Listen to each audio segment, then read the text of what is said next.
Sarasota and Manatee counties are regularly cleaning tons of dead fish off of Suncoast beaches, but many private waterways are seeing piles of dead fish gathering along their shoreline.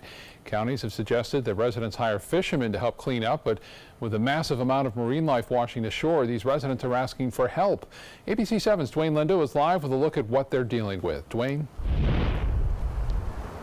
Well, Scott, they're saying some residents in the community have temporarily moved out because the smell is that bad. Tarpons and sharks have even washed up, and it gets worse during low tide.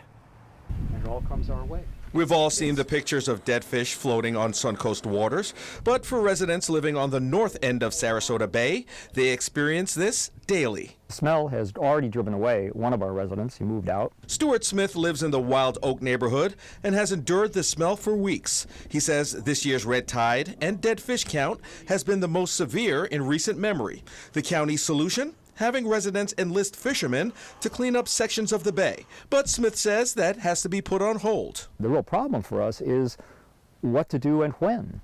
Because if we clean it up today, it's going to be back tomorrow. And if we don't clean it up, it's going to be a huge cleanup when it ends. So it's a very tough problem. Obviously, we're not going to clean it immediately because we still have these waves of fish coming in. Richard Veracki, who also lives on the bay, says the money needed to continually clean these waves of dead fish will have huge impacts on local homeowners. For a very small area, which doesn't include the length of water line that I have here, they want $1,500 to clean the dead fish and remove it.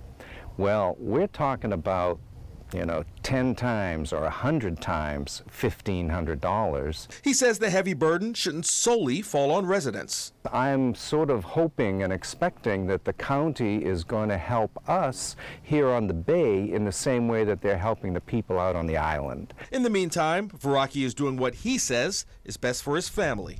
My wife and I now are seriously considering evacuating. I have to use a hurricane term because the smell is so bad and it's bothering her breathing a little bit. For Smith, he's looking forward to meeting with county commissioners, weighing in on options to solve this huge problem.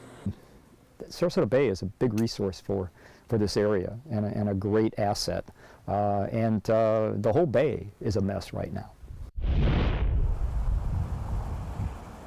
Manatee County says they're still stepping up efforts to get rid of thousands of dead fish showing up on public docks and canals. Reporting live in Manatee County, Dwayne Lindo, your Suncoast News.